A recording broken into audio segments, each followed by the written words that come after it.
दोस्तों नमस्कार। आज जो है चुनाव आयुक्तों को चुने जाने का दिन था, जिनकी नियुक्ति जो थी लंबित थी, क्योंकि 2 चुनाव आयुक्त चले गए थे। क्यों चले गए थे, किस लिए चले गए थे, इसके बारे में ज्यादा चर्चाएं मीडिया के बीच नहीं हुई। चर्चाएं हो भी नहीं सकती थी, क्योंकि अगर मीडिया चर्चा कर देता तो कम से कम मीडिया का दाना पानी बंद हो जाता, वो विज्ञापन मिलने बंद हो जाते। राज क्या था, क्यों दिया दूसरे चुनाव आयुक्त ने अपना इस्तीफा, क्या मतभेद थे उसके मुख्य चुनाव आयुक्त के साथ।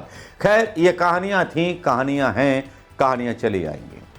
लेकिन आज 2 चुनाव आयुक्त चुने गए, जिनके बारे में अधीर रंजन चौधरी ने एक बहुत सधा हुआ बयान दिया। सधा हुआ क्या, गड़बड़ वाला बयान दिया।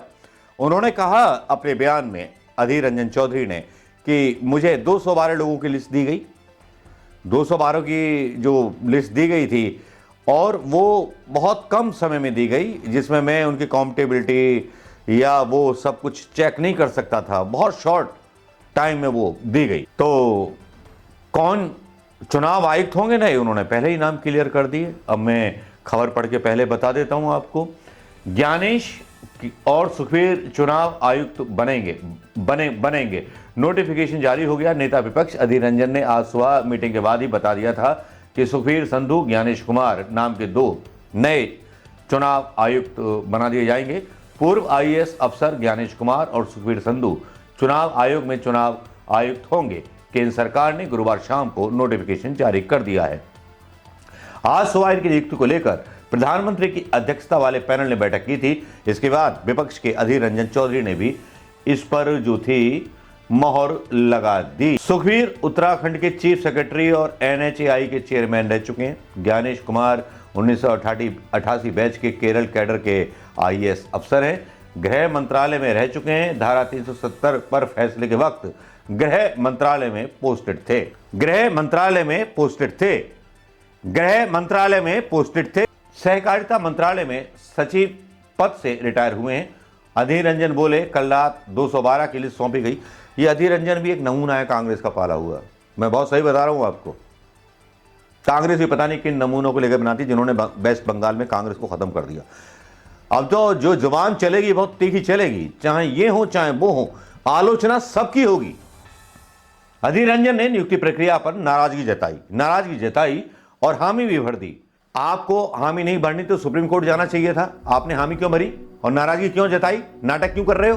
पब्लिक को बेवकूफ समझा क्या अधीर रंजन जी? आपने बयान देते हो पब्लिक कल्ली कुछ, दिखाते कुछ हो, मतलब क्या है? मीटिंग शुरू होने और बयान देते हैं। मीटिंग शुरू होने के 10 मिनट पहले 6 नाम मेरे पास आए। मुझे सुखबीर सिंह संधू, ज्ञानेश कुमार, उत्पल कुमार सिंह, प्रदीप कुमार त्रिपाठी, इंदिवर पांडे, गंगाधर राहत के नाम सौंपे गए थे। मैंने कहा इनकी ईमानदारी और तजुर्बा जांचना मेरे लिए असंभव है, तो टाइम मांग लेते, सुप्रीम कोर्ट में अपील करा देते। नहीं कर रहा रिव्यू। मैं इस प्रक्रिया का विरोध करता हूं। यह विरोध करना ही ना मतलब कांग्रेस को बदनाम करता है, कांग्रेस पार्टी के चरित्र पर सवाल उठाता है तुम्हारे जैसे नेताओं के द्वारा। यह औपचारिकता आगे इस कमेटी में चीफ जस्टिस ऑफ इंडिया को रखना चाहिए था। अब चीफ जस्टिस ऑफ इंडिया पर बयान देकर के भाई साहब बचने की कोशिश कर रहे हैं। अगर सीजीआई होते तो बात अलग थी। कल रात में दिल्ली आया तब मुझे 212 लोगों की लिस्ट सौंपी गई। इतने कम समय में सभी का प्रोफाइल जांच असंभव था, तो आपको सुप्रीम कोर्ट की राह लेनी चाहिए थी। विपक्ष के नेता हुजूर, कानून का रास्ता अपनाना चाहिए था। कानून के दरवाजे तो खुले हुए थे। सुप्रीम कोर्ट का तो दरवाजा रात के 12 बजे भी खुला रहता है किसी भी संवेदनशील मुद्दे की सुनवाई के लिए। लेकिन साहब, बयानवीर कांग्रेस के नेता तो हैं, अकल है कि नहीं है यह समझ में नहीं आता। अधीर रंजन चौधरी, मुझे किसी बात में एंगल नजर नहीं आया। अगर दोस्तों आपको नजर आया हो तो आप बता देना कमेंट करके। ज्ञानेश कुमार और सब मोदी जी के हिसाब से हुआ है काम। ज्ञानेश कुमार केरल कैडर के आईएएस ऑफिसर, कुछ देर पहले सहकारिता मंत्रालय के सचिव पद से रिटायर हुए। सहकारिता मंत्रालय के गठन से लेकर देश में उनकी कार्य प्रणाली कैसे लागू हुई, इसमें ज्ञानेश कुमार का अहम योगदान था। इससे पहले ज्ञानेश कुमार गृह मंत्रालय में ज्वाइंट सेक्रेटरी कश्मीर के डिवीजन थे। इन्हीं के कार्यकाल में जम्मू कश्मीर से धारा 370 हटाई गई थी। तो ये तो जाहिर हो गया कि मोदी जी का खास, जो चाहते हैं मोदी जी पा लेते हैं, ये खूबी है। सुखबीर संधू 1988 बैच, उत्तराखंड कैडर के आईएएस अधिकारी। संधू डॉक्टर और इतिहासकार हैं और लॉ की डिग्री भी है सुखबीर संधू के पास। अविभाजित उत्तर प्रदेश, उत्तराखंड, पंजाब के साथ साथ केंद्र में भी विभिन्न पदों पर रहे हैं। वे उत्तराखंड और पंजाब में 4 मुख्यमंत्रियों के चीफ सेक्रेटरी के रूप में काम कर चुके हैं। नियम के मुताबिक चुनाव आयोग में एक मुख्य चुनाव आयुक्त के अलावा 2 चुनाव आयुक्त होते हैं। एक चुनाव आयुक्त तो अनूप चंद्र पांडे फरवरी में रिटायर हो गए थे। दूसरे अरुण गोयल ने 8 मार्च को सुबह अचानक इस्तीफा दे दिया, जिसे राष्ट्रपति द्रौपदी मुर्मू ने धड़ाधड़ जो था एकदम से स्वीकार कर लिया। और 3 सदस्यीय चुनाव आयोग में सीईसी राजीव कुमार ही अकेले बचे थे। राजीव कुमार और अरुण गोयल के बीच मतभेद की खबरें आई थीं। अरुण गोयल मुख्य चुनाव आयुक्त सीईसी बनने की कतार में थे। जो अरुण गोयल जिन्होंने इस्तीफा दिया है वो चीफ इलेक्शन कमिश्नर बनाए जाने थे, लेकिन वो इस्तीफा दिया। क्यों दिया, किस लिए दिया, ये राजनीतिक परिस्थितियां रही होंगी। उन्होंने इस्तीफा दे दिया, रास्ते का कांटा हट गया शायद प्रधानमंत्री मोदी का, शायद उस ऑर्डर से जिसमें ईवीएम के बारे में कुछ केस डला हुआ है और जिसके बारे में सारी व्याख्या वीवीपैट के बारे में हो रही है सुप्रीम कोर्ट में। डीवीआई चंचूड़ का डर, शायद खौफ सरकार के लोगों के बीच बैठ गया है। गोयल ने 21 नवंबर 2022 को चुनाव आयुक्त का पद संभाला था। उनका कार्यकाल 5 दिसंबर 2027 तक का था।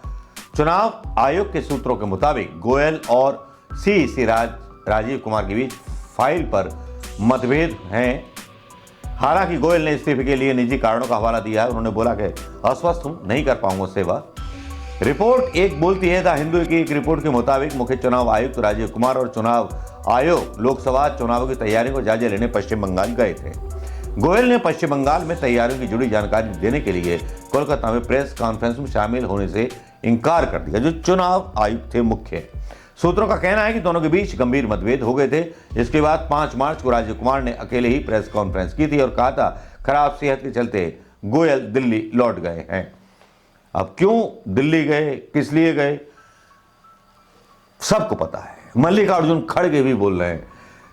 केसी वेणुगोपालन कांग्रेस नेता बोलते हैं ईसीआई जैसी संवैधानिक संस्था में बिल्कुल भी पारदर्शिता नहीं है। केंद्र सरकार उन पर दबाव डालती है। 2019 के चुनावों के दौरान तत्कालीन आयुक्त अशोक लवासा ने आदर्श आचार संहिता के उल्लंघन के मामले में पीएम मोदी को क्लीन चिट देने से इनकार कर दिया था। बाद में उनके परिवार पर छापे मारे गए, उनसे सवाल पूछे, तो फिर वजह क्या हो सकती है। आरोप तो बहुत हैं, खबरें बहुत लंबी हैं, क्योंकि खबरें तो आती हैं। लेकिन बीजेपी के सामने जो हर्डल्स हैं उनको बीजेपी बड़ी खूबी के साथ सामना करती है, चाहे उसके लिए विपक्ष के नेता का ही साथ किसी ना किसी बहाने से लेना पड़े। 3 चीजें हैं, 4 नहीं 5। नंबर 1 मीडिया, नंबर 2 जो है चुनाव आयोग, नंबर 3 न्यायपालिका, नंबर 4 जो है अपने सोशल मीडिया अकाउंट पर अफवाह फैलाना, नंबर 5 का मतलब जानते हैं, money money money money money money. जय विष्णु देवता, जय लक्ष्मी मैया। और प्रलोभन, जिनके बारे में कोई बात नहीं करता। ईवीएम की मशीन, जिसके बारे में कोई बात नहीं करता। ये हर्डल है चुनाव जीतने की राह में विपक्ष की। कौन जीत पाया है, कौन जीतेगा मोदी से? जब चीफ जस्टिस ऑफ इंडिया ही नहीं थे, उनको ही उड़ा दिया, तो क्या इस सरकार में अगर चुनाव हारने का डर दिखा प्रधानमंत्री मोदी को, तो कभी भी आपातकाल लग सकता है। ऐसी हम कल्पना कर सकते हैं। क्या आपातकाल लग जाएगा देश पर? जिस दिन प्रधानमंत्री मोदी को लगेगा कि चुनाव बीजेपी हारने वाली है, मोदी जी चुनाव हारने वाले हैं, क्या ऐसा होगा? नहीं, ऐसा नहीं होगा। जब तक ईवीएम मैया जिंदा है, जब तक धर्म की राजनीति जिंदा है, जब तक मीडिया जिंदा है, मोदी को जो सपोर्ट करता है, तब तक प्रधानमंत्री मोदी जी के चुनाव हारने के कोई चांस नहीं है। भले ही कितना भी आप फ्री वीज और दुनिया भर की बातें कर दीजिए। और विपक्ष के नेता अधीर रंजन का आज कमजोर सा बयान, विपक्ष को कमजोर कर रहा है, जिसमें बोल रहे हैं, बोल क्या रहे कि कुछ मिनट पहले मिला, ये मिला, वो मिला। तो इस पे आप सुप्रीम कोर्ट गए क्यों नहीं? आप बताइए दोस्तों, ज्यादा कानून की जानकारी मुझे नहीं है, मेरे वकील दोस्त जो सब्सक्राइबर हों वो कम से कम बताएं कि मेरी आपत्ति सही है या गलत है दोस्तों। नमस्कार, जय हिंद दोस्तों।